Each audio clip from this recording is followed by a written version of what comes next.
Hello दोस्तों, आपको अपने चैनल एमए ज्ञान स्टडी में स्वागत है। तो चलिए दोस्तों, आज के इस वीडियो के तहत हम आपको साइंस का इम्पोर्टेंट क्वेश्चन लेकर आए हैं, जो चैप्टर का नाम है प्रकाश का प्रवर्तन। इसको इंग्लिश में कहते हैं reflection of light. Reflection of light आप लिख लेंगे यहाँ, प्रकाश का प्रवर्तन। यहाँ से जो ऑब्जेक्टिव क्वेश्चन आपके एग्जाम में बन सकता है, उन सारे ऑब्जेक्टिव क्वेश्चनों में से कुछ ऑब्जेक्टिव क्वेश्चन लेकर आए हैं और धीरे धीरे सभी ऑब्जेक्टिव क्वेश्चन हम लेकर आते रहेंगे और आपके एग्ज़ाम से पहले हम ऑब्जेक्टिव क्वेश्चन कंप्लीट करा देंगे। तो चलिए हम शुरू करते हैं। पहला जो ऑब्जेक्टिव क्वेश्चन आप देख सकते हैं, बोल रहा है ऐसे पदार्थ जिनसे होकर प्रकाश आसानी से पार कर जाती है कहे जाते हैं। मतलब वैसे पदार्थों को क्या कहा जाता है जिनसे होकर प्रकाश क्या होती है, आसानी से क्या कर जाती है, पार कर जाती है। तो वैसे पदार्थों को पारदर्शी पदार्थ कहा जाता है। ये ऑब्जेक्टिव क्वेश्चन है। सब्जेक्टिव के रूप में भी आपसे पूछ सकता है कि पारदर्शी पदार्थ को परिभाषित करें। तो यही लिख देना है कि वैसे पदार्थ जिनसे होकर प्रकाश आसानी से पार कर जाए उन्हें पारदर्शी पदार्थ कहते हैं। इतना बात आपको लिख देना है। अब है यहाँ देखिए, अगला क्वेश्चन है कि परावर्तन का कोण क्या होता है। यानी परावर्तन जो होता है, परावर्तन उसका कोण क्या होता है। तो इतना बात देखिए, सबसे पहले बात एक लिख लीजिए। अगर यहाँ ये है ना, तो यहाँ से लाइट आ रही है तो प्रकाश का परावर्तन हो रहा है। अब यही जो है,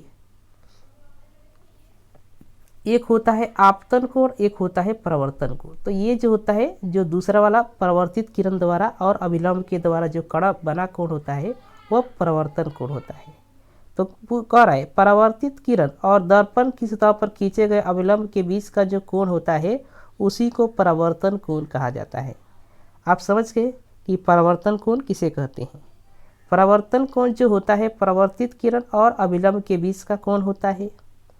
चलिए अगला क्वेश्चन देखिए, बोल रहा है कि किसी दर्पण द्वारा किसी वस्तु का वास्तविक प्रतिबिंब बनता है। मतलब किस दर्पण के द्वारा किसी भी वस्तु का वास्तविक प्रतिबिंब बनता है। तो दर्पण कितने होते हैं, एक समतल दर्पण, एक अवतल दर्पण, एक उत्तल दर्पण, ये होता है। तो अवतल दर्पण के द्वारा हमेशा वास्तविक प्रतिबिंब बनता है और उत्तल दर्पण और समतल दर्पण के द्वारा वास्तविक प्रतिबिंब नहीं बनता है। इतना बात आप समझ गए। अगले क्वेश्चन की तरफ चलिए। अगला क्वेश्चन है 4 नंबर, किसी आभासी प्रतिबिंब प्राप्त करने के लिए आप किस प्रकार के दर्पण का प्रयोग करेंगे। मतलब आभासी प्रतिबिंब कहने का मतलब क्या हुआ कि काल्पनिक प्रतिबिंब को ही आभासी प्रतिबिंब क्या कहते हैं। और इसमें क्या होती है, किरणें आती हुई प्रतीत होती है, किरणें आती हुई प्रतीत होती है। तो ये आभासी प्रतिबिंब क्या होता है, ऐसे होता है। अब है समतल दर्पण द्वारा आभासी प्रतिबिंब बनता है, उत्तल दर्पण द्वारा बनता है और अवतल दर्पण द्वारा भी आभासी प्रतिबिंब आप प्राप्त कर सकते हैं। तो तीनों प्रकार के दर्पण आपके लिए राइट आंसर हो जाएंगे। चलिए अगला क्वेश्चन है कि वस्तु से छोटा और आभासी प्रतिबिंब किस दर्पण से बनता है, यानी प्राप्त होता है। वस्तु से छोटा प्राप्त हो और आभासी प्रतिबिंब, आभासी कहने का मतलब क्या हुआ, काल्पनिक प्रतिबिंब। तो किस दर्पण से, उत्तल दर्पण से। उत्तल दर्पण से आभासी प्रतिबिंब प्राप्त होता है लेकिन वस्तु से छोटा प्राप्त होता है। तो ये क्या हो जाएगा, उत्तल दर्पण इसमें राइट आंसर हो जाएगा। आइए करें, किस दर्पण के द्वारा एक बिंदु स्रोत से समांतर किरण पुंज मिल सकती है। मतलब कहने का मतलब है कि यहाँ जो दर्पण रख दिए, तो किस दर्पण के द्वारा इस वस्तु को गुजारने पर क्या हो जाता है कि एक बिंदु पर किरणें मिलती हुई प्रतीत हुई, यानी एक बिंदु पर किरणें मिल जाती है। तो कोई भी किरण आ रही है, ऐसे आ रही है, ऐसे आ रही है, मतलब ऐसे आ रही है और ऐसे इसी बिंदु पर आ रही है, ऐसे बिंदु पर ऐसे ये किरण मिल जाती है। तो किस प्रकार के दर्पण से, अवतल दर्पण से। अवतल दर्पण इसका राइट आंसर हो जाएगा। इतना बात आपको समझ में आ गया। चलिए यहाँ है अगला क्वेश्चन कि कहाँ पर स्थित होने से वस्तु का प्रतिबिंब अवतल दर्पण के फोकस पर बनता है। यानी वस्तु जो है अवतल दर्पण में कहाँ स्थित है स्थित रहे कि उसका प्रतिबिंब जो होता है, उसका प्रतिबिंब क्या बने, फोकस बने। तो अनंत पर रहेगी, अनंत पर रहेगी इस अवतल दर्पण में, तो उसका प्रतिबिंब जो है क्या बनेगा, फोकस पर बनेगा। फोकस बात आप जानते होंगे। चलिए, अवतल दर्पण की फोकस दूरी उसकी वक्रता त्रिज्या की क्या होती है, आधी होती है। एक बात याद रखिए, एफ बराबर होता है r/2, मतलब r का आधा होता है एफ। तो इतना बात आप समझ गए कि वक्रता त्रिज्या की आधी होती है फोकस दूरी। अगला क्वेश्चन है कि एक अवतल दर्पण में वस्तु की स्थिति फोकस और ध्रुव के बीच हो तो प्रतिबिंब कैसा बनेगा। यानी एक अवतल दर्पण है और वस्तु की स्थिति है किसके बीच, फोकस और ध्रुव के बीच, तो प्रतिबिंब कैसा बनेगा। ये बात बहुत ही इम्पोर्टेंट है, इसको याद कर लेना है, आपको समझ लेना है।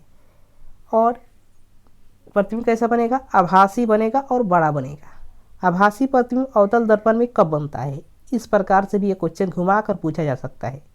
तो घुमा कर भी पूछे चाहे कैसे पूछे, आपका आंसर हो जाएगा फोकस और ध्रुव के बीच है तो आभासी प्रतिबिंब बनेगा और वस्तु से बड़ा बनेगा। चलिए, 10 नंबर क्वेश्चन है प्रकाश के परिवर्तन से क्या रहे कि किसी अवतल दर्पण द्वारा आभासी, सीधा और आवर्धित प्रतिबिंब तब बनता है जब वस्तु की स्थिति होती है। मतलब आभासी प्रतिबिंब बने, सीधा बने और आवर्धित प्रतिबिंब तब बनता है जब वस्तु की स्थिति होती है।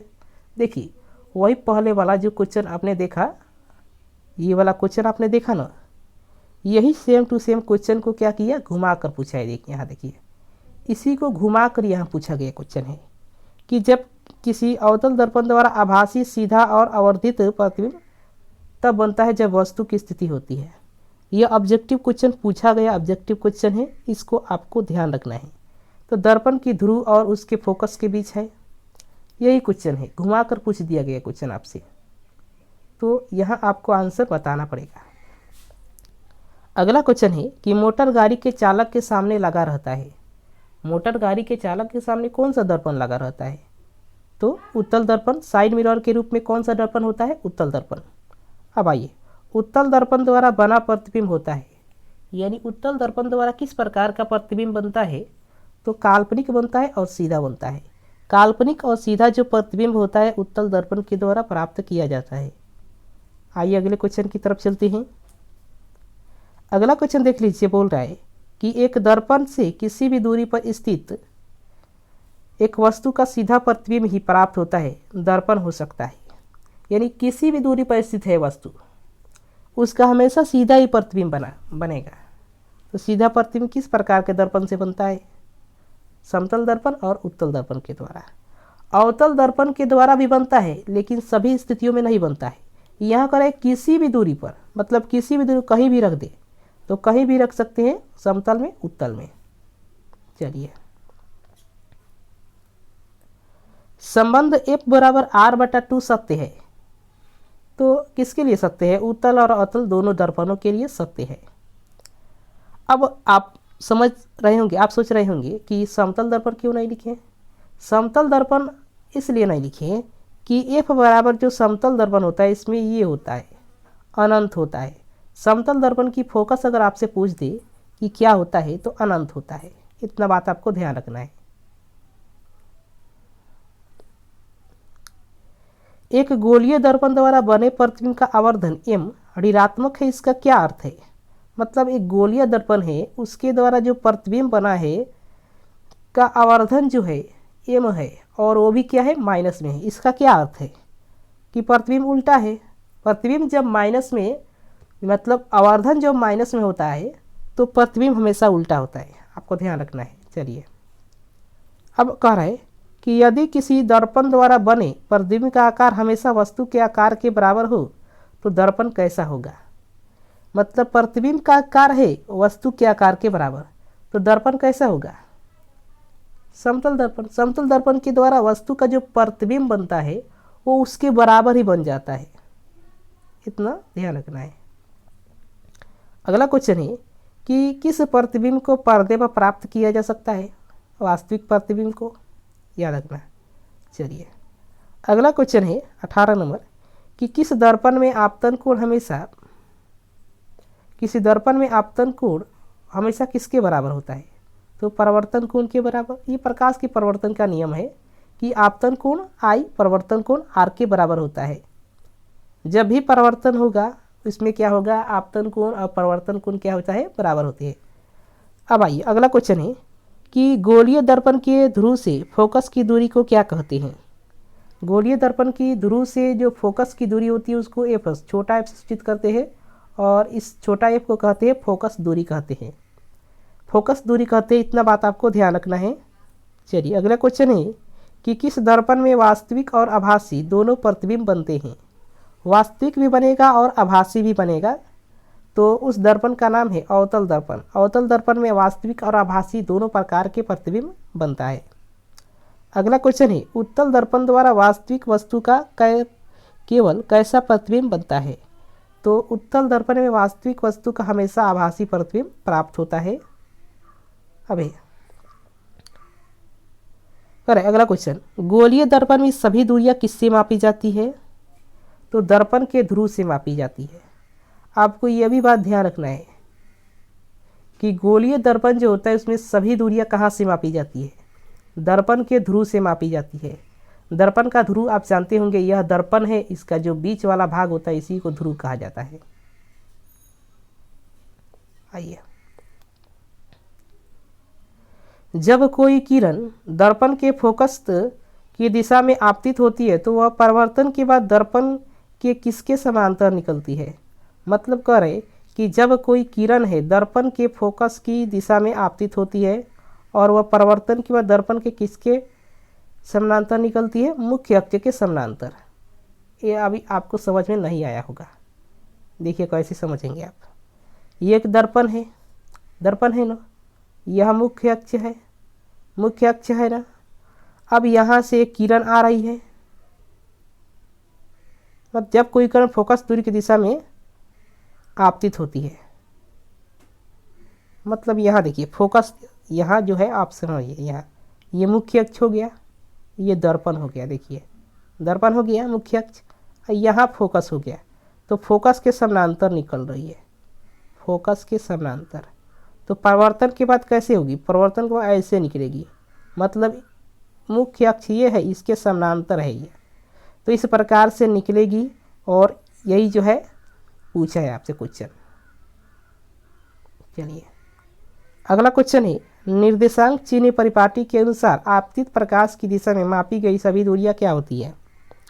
आपतित प्रकाश की दिशा में मापी गई दूरियां धनात्मक होती है। हमेशा ध्यान रखना है कि आपतित वाले जो दूरी है हमेशा धनात्मक प्लस में होती है, और इधर जो है परावर्तित की दिशा में जो मापी गई दूरियां होती है हमेशा ऋणात्मक होती है। यहाँ देखिए निर्देशांक चिन्ह परिपाटी के अनुसार आपतित प्रकाश की विपरीत दिशा में मापी गई दूरियां क्या होती है? यानी ऋणात्मक, यानी परावर्तित प्रकाश की दिशा में जो मापी गई दूरियां होती है क्या होती है? ऋणात्मक होती है। अगला क्वेश्चन है कि निर्देशांक चिन्ह परिपाटी के अनुसार अवतल दर्पण की फोकस दूरी क्या होती है? तो ऋणात्मक होती है। और उत्तल दर्पण की क्या होती है? धनात्मक होती है। आपको ध्यान रखना है कि अवतल दर्पण की फोकस ऋणात्मक होती है और उत्तल दर्पण की फोकस धनात्मक होती है। यानी ऋणात्मक कहने का मतलब माइनस में और धनात्मक कहने का मतलब प्लस में। तो चलिए दोस्तों, मुझे उम्मीद है कि सभी क्वेश्चन आपको अच्छे लगे होंगे, समझ में आ गए होंगे। तो चलिए दोस्तों, अगले क्वेश्चन के साथ आपको मिलती है अगली वीडियो में। तब तक के लिए धन्यवाद। अगर वीडियो पर नए आए हैं तो वीडियो को लाइक कर दीजिए और चैनल को सब्सक्राइब कर दीजिए।